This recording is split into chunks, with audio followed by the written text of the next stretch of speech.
ला ला ला ला ला ला ला ला ला ला ला। फजीताबाजी और फजीताबाजी। भैया हरामाबाजी कैसा ना हुआ? फजीताबाजी मेरी नई नई शादी हुई है। तो फजीताबाजी कोई ऐसी ज्ञान की बात बताओ जो शादीशुदा जिंदगी में काम आए। भैया हरामाबाजी भाई एक बात ध्यान रखना, तुम्हारा कितना ही मूड खराब हो रहा हो, तुम्हें कितना ही गुस्सा आ रहा हो, अपने मैके की बुराई अपने खसम से कभी मत करना।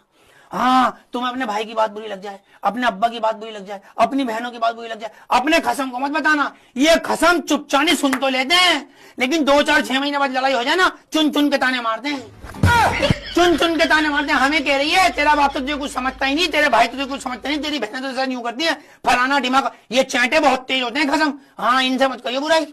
फजीताबाजी ये तो हुई खसम की बात। हाँ? अब मुझे बताओ सासू माँ को खुश कैसे करूं?